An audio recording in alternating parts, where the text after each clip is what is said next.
जय मसीह सबै प्रभुका जनहरूमा आशा छ तपाईहरु सबैजना सन्चै हुनुहुन्छ होला। परमेश्वरले सबैजनालाई आशीर्वाद गर्नुभएको होस्। आज हामी एउटा पद पढेर हामी आजको वचन अघि बढाउने छौं। हामी रोमीको पुस्तक 6 को 16 पद म पढ्ने छु। के तिमीहरू जान्दैनौ, आज्ञाकारी कमराको रूपमा आफैलाई जसका समर्पण गर्छौ, जसको आज्ञा तिमी पालना गर्छौ, त्यसको कमरा पनि हुन्छौ। कि त मृत्युतिर लाने पापको कमरा अथवा धार्मिकतातिर लाने आज्ञाकारिताको। र अहिले हामीले यो संसारमा हेर्ने हो भने धेरै समस्याहरू संसारमा छ। विभिन्न प्रकारको लडाई झगडा, करप्सन, अनि प्राकृतिक हिसाबले हेर्ने हो भने धेरै प्रकारको महामारीहरू, समुद्री छालहरू, भूकम्पहरू अनि इत्यादि इत्यादि धेरै यस्ता कुराहरूले संसारमा एकदमै धेरै पीडा दिइरहेको छ यी कुराहरूले। र यस्ता दुवै प्राकृतिक र मानव जातिको बीचमा अर्थात् मानव जातिबाट भएका यस्ता समस्याहरू, यो समस्याहरूको समाधानको निमित्त विश्वका धेरै शक्तिशाली राष्ट्रहरू र संसारभरिका धेरै बुद्धिजीवी मानिसहरू यी समस्याको समाधान कसरी हुन्छ भन्ने विषयलाई लिएर उहाँहरूले धेरै कसरत गरेर रात दिन दौडधुप गरेर संसारमा शान्तिलाई स्थापना गर्नको निमित्त उहाँहरू अघि बढिरहनु भएको छ। तर यो दिनसम्म, आजको दिनसम्म त्यो सम्भव भएको छैन। र यो समस्या कसरी सुरु भयो र यो समस्याको समाधान के हो भन्ने कुराको उत्तर पनि उहाँहरूले पाउन सक्नु भएको छैन। तर परमेश्वरलाई धन्यवाद होस्, परमेश्वरले तपाईं र म जस्तो तुच्छ, तपाईं र म जस्तो संसारको नजरमा हामी तुच्छ छौँ, हामी मूर्ख छौँ, हामीलाई संसारले गन्दैन, संसारले हामीलाई चिन्दैन। र हामी जस्तो व्यक्तिहरूलाई परमेश्वरले चुन्नुभयो र यो समस्या कसरी सुरु भयो र यो समस्याको समाधान के हो भन्ने विषयको प्रकाश उहाँले हामीलाई दिनुभएको छ, जो चाहिँ संसारको शक्तिशाली र बुद्धिजीवी मानिसहरूले पाउन सक्नुभएको छैन। किनकि जब हामी बाइबल प्रचार गर्छौँ, उहाँहरूले हामीलाई मूर्खसँग तुलना गर्नुहुन्छ। तर हामीलाई थाहा छ हामी कसलाई विश्वास गर्छौँ र हामी के प्रचार गर्छौँ। परमेश्वरलाई महिमा भएको होस्। र यो संसारमा जति पनि समस्याहरू भइरहेको छ, यो यसको पछाडि परमेश्वरको वचनले भन्छ, यसको पछाडि कारण हो पाप। जब यो पाप मानिसको जीवनमा प्रवेश गर्यो र यो पापले जब मानिसलाई आफ्नो दास बनाएर पापले मानिसलाई राज्य गर्न थाल्यो, त्यसकै नतिजा अनुसार अहिले संसारमा यति धेरै समस्याहरू सृजना भइरहेको छ। पापद्वारा आज डियाबलस संसारलाई कब्जा गरेर उसले राज्य गरिरहेको छ। अब यो पाप मानिसको जीवनमा कसरी प्रवेश गर्यो भन्ने विषयमा यदि तपाईँ र हामीले परमेश्वरको वचन उत्पत्तिको पुस्तकमा हेर्यौँ भने त्यहाँनिर स्पष्टसँग हामी देख्न सक्छौँ। उत्पत्तिको पुस्तक 2 अध्यायमा 15 देखि 17 पदसम्म हामीले पढ्यौँ भने त्यहाँ हामीले के बुझ्न सकिन्छ भन्दा, जब परमेश्वरले मानिसलाई सिर्जना गरेर संसारलाई मानिसको हातमा सुम्पिनु हुँदाखेरि मानिस सिद्ध थियो, पाप रहित थियो, पवित्र थियो। उसले आफ्नो परमेश्वरको धार्मिकतामा आफ्नो जीवन जिउँदथ्यो। कुनै पाप प्रवेश गरेको थिएन। र पहिलो मानिस तपाईँ र हाम्रो पुर्खा आदम जब परमेश्वरले सिर्जना गरेर सृष्टि गरेर आदमको हातमा संसार सुम्पिनु हुँदाखेरि आदम 100% सिद्ध 100% पर्फेक्ट पाप रहित थियो।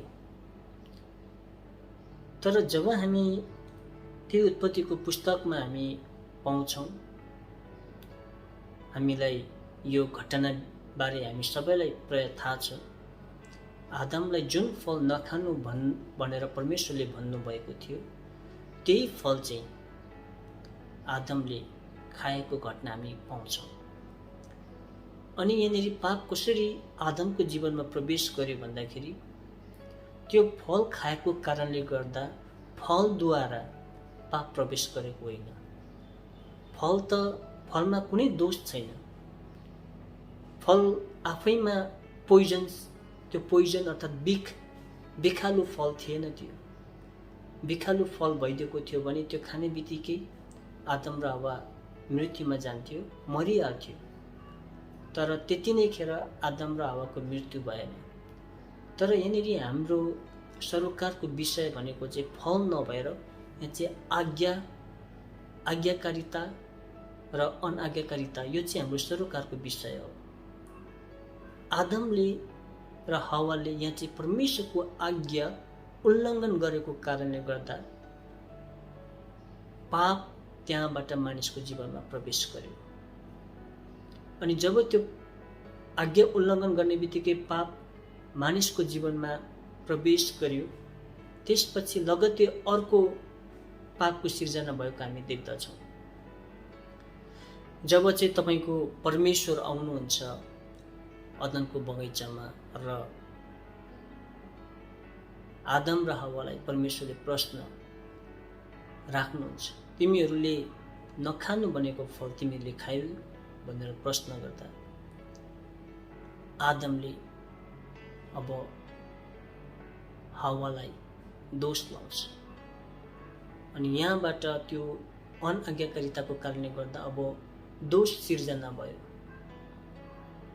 दोषारोपण सुरु भयो। यसरी पाप मानिसको जीवनबाट अब सुरु हुन थाल्यो।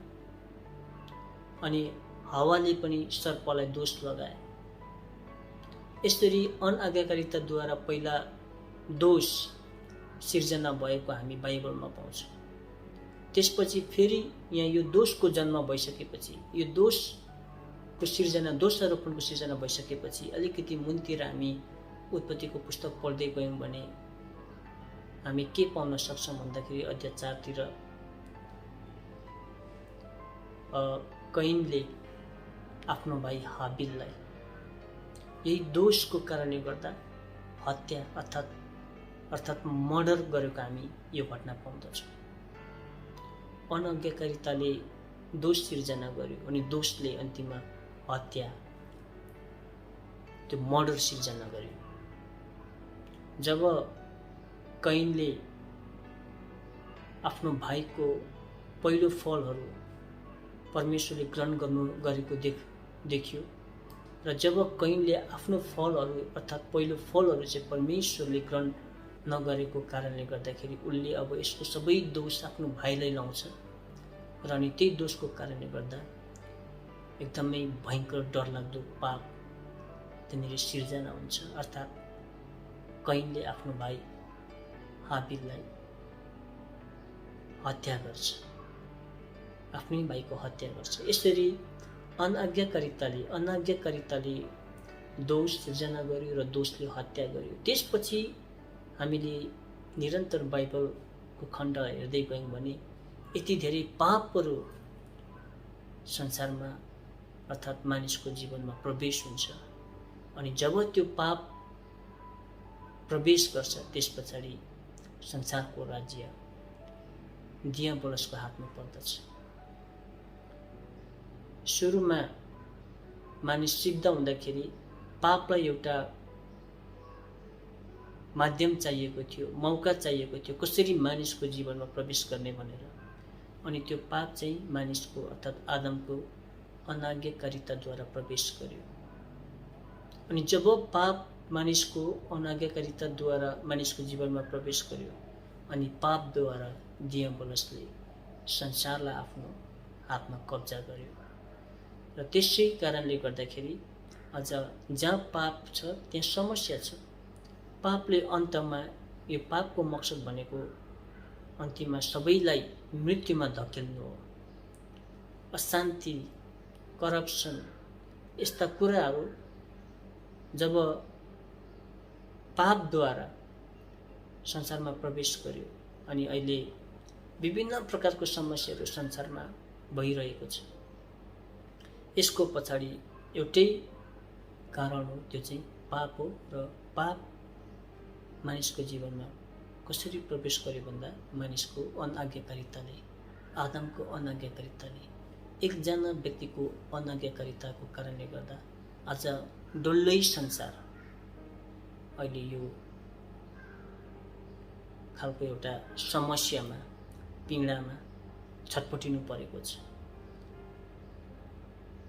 हाम्रो पुस्तसम्म आइपुग्दाखेरि जुन समस्या छ त्यसको सुरुवात चाहिँ आदमको अनाज्ञाकारिताको कारणले गर्दाखेरि, आदमले आज्ञा उल्लङ्घन गरेको कारणले गर्दा त्यसको नतिजा अहिले हामीले भोग्नु परिरहेको छ।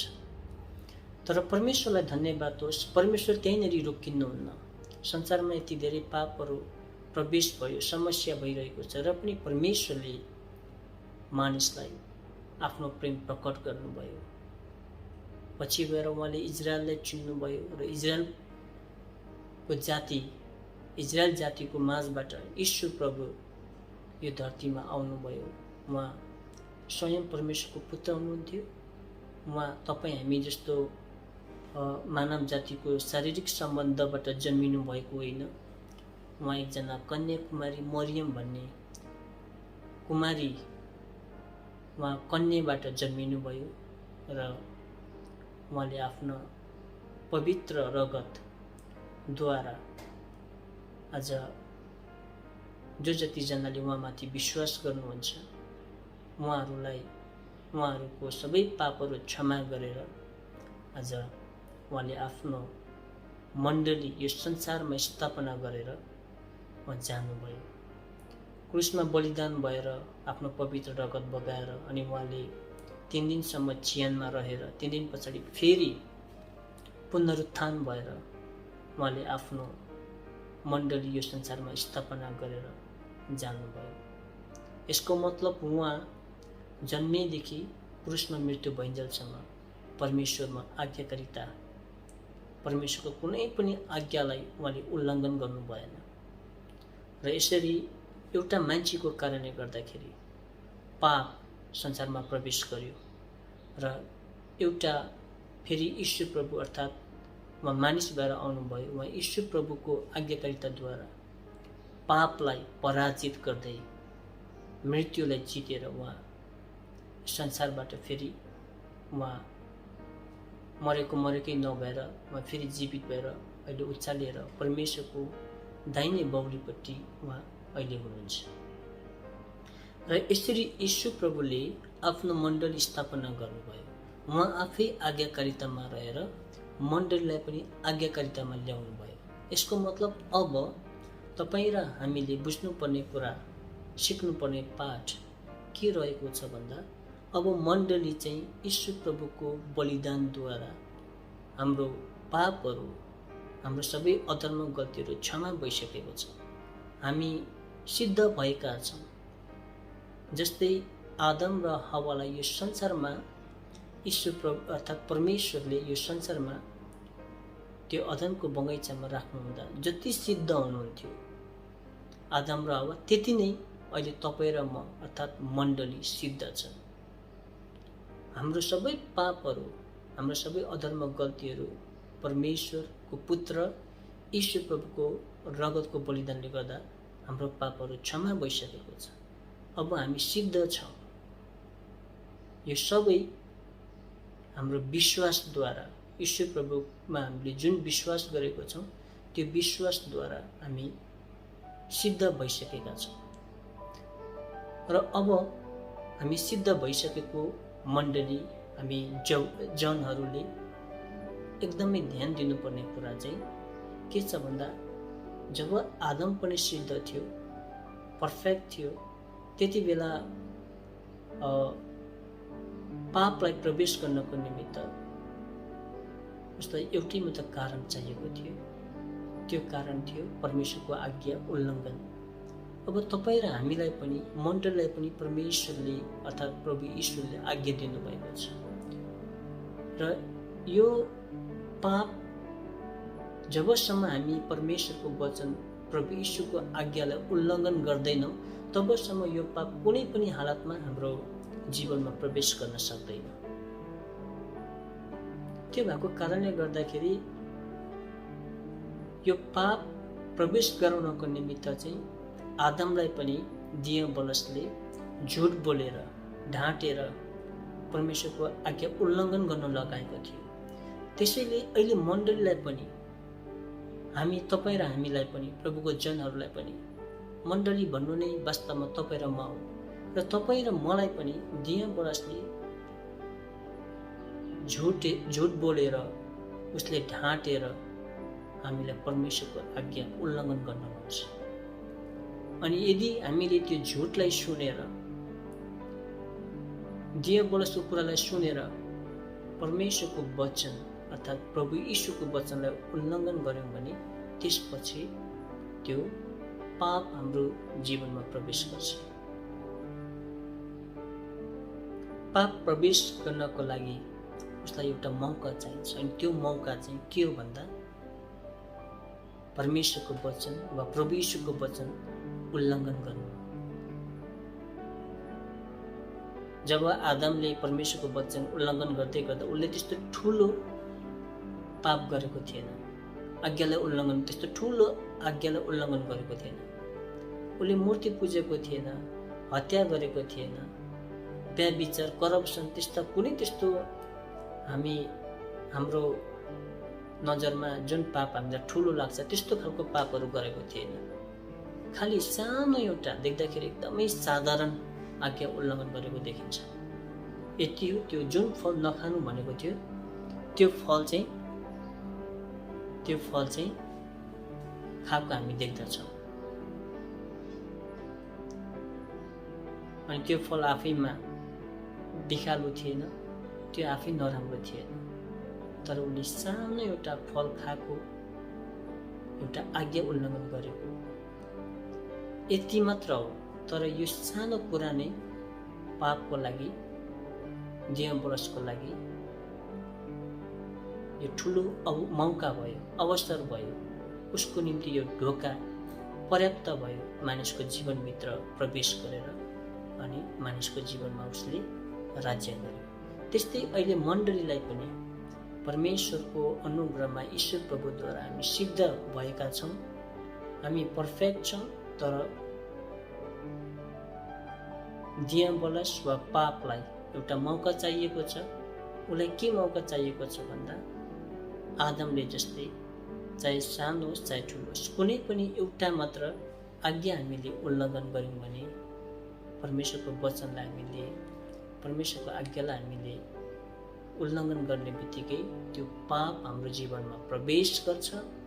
अनि जब त्यो पाप हाम्रो जीवनमा प्रवेश गरिसकेपछि अनि त्यो पापले जसरी आदमको जीवनमा दोषारोपण हुँदै अनि हत्या हुँदै यसरी पाप बढ्दै गयो, त्यसरी नै हाम्रो जीवनमा एउटा सानो आज्ञा उल्लङ्घनले अरू धेरै पापहरू प्रवेश गर्छ।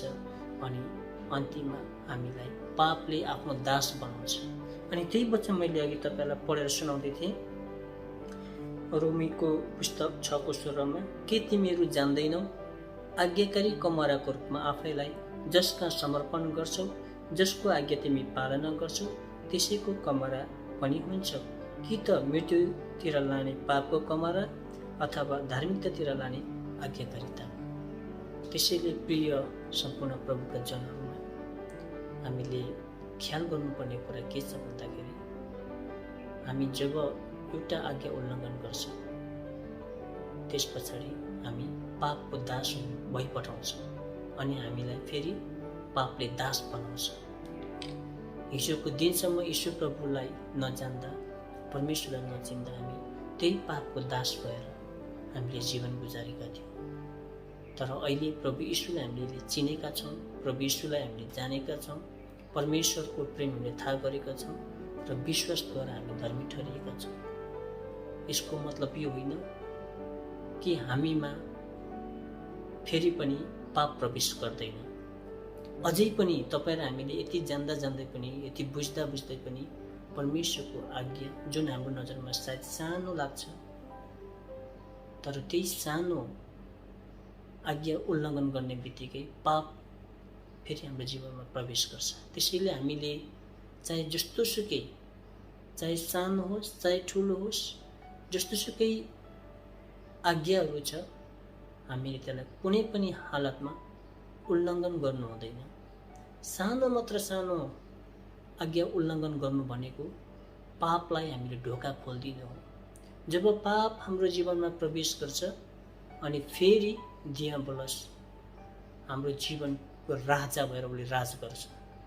त्यसैले हामीले आदम र हव्वाको जीवनबाट हामीले सिक्नुपर्ने ठुलो लेसन छ। उनीहरूको आज्ञा उल्लङ्घन गरेको कारणले गर्दा, आदमले आज्ञा उल्लङ्घन गरेको कारणले गर्दा आज संसार तहस नहस भएको छ। एउटा आज्ञा उल्लङ्घन गरेको कारणले गर्दा यति धेरै पाप संसारमा प्रवेश गर्यो। अहिले संसार यति धेरै समस्याले भरिएको छ, यति धेरै समस्या छ संसारमा। मैले अघि पनि तपाईहरुलाई बताएँ कस्ता कस्ता शक्तिशाली राष्ट्रहरू, संसारका बुद्धिजीवी मानिसहरू यो समस्याको समाधान गर्नको निमित्त लागिराख्नु भएको छ। तर उहाँहरूलाई यति हो, उहाँहरूलाई थाहा छैन कसरी यो समस्या सुरु भयो र यसको समाधान के हो भन्ने कुरा। तर मण्डलीलाई एउटा परमेश्वरको अनुग्रहमा यति ठुलो रहस्य प्रकाश मिलेको छ र यो समस्या पापबाट भएको र यसको समाधान प्रभु यीशुको आज्ञाकारितामा छ। परमेश्वरले सबैजनालाई आशीर्वाद गर्नुभएको होस्। हजुरहरूले आजको वचनद्वारा पक्का पनि तपाईले आजको प्रकाश तपाईले पाउनु भएको छ। यही हो, एउटा मानिसको अनाज्ञाकारिताले संसारमा यति धेरै समस्या सिर्जना गर्यो र त्यसै गरेर मानिसको पुत्र यीशु प्रभुको आज्ञाकारिताले संसारमा फेरि शान्ति स्थापना गर्दैछ। प्रभु यीशुको मण्डली तपाईँ र म हामी आज्ञाकारितामा आयौँ, प्रभुको वचनमा आज्ञाकारिता रह्यौँ भने तपाईँ र मेरो आज्ञाकारिताले संसारमा ठुलो परिवर्तन ल्याउन सक्दछ। हाम्रो परिवारमा तपाईँ र मेरो आज्ञाकारिताको कारणले गर्दा हाम्रो परिवारमा परिवर्तन ल्याउँछ। यसले हाम्रो मण्डलीमा परिवर्तन ल्याउन सक्दछ, हाम्रो राष्ट्र, हाम्रो जातिमा। यसले भोलि गएर संसारमा परिवर्तन ल्याउन सक्दछ। बस हामी प्रतिज्ञा गरौँ कि कुनै पनि हालतमा परमेश्वरको सानोभन्दा सानो आज्ञालाई पनि हामीले उल्लङ्घन नगरिकन हामी 100% सिद्ध ईश्वर प्रभुद्वारा छौँ र हामी रहनेछौँ। परमेश्वरले तपाईहरु सबैजनालाई परमेश्वरको आज्ञा पालना गर्नमा मद्दत गर्नुभएको होस्। पवित्र आत्माले तपाईहरुलाई त्यो सामर्थ्य शक्ति दिनुभएको होस्।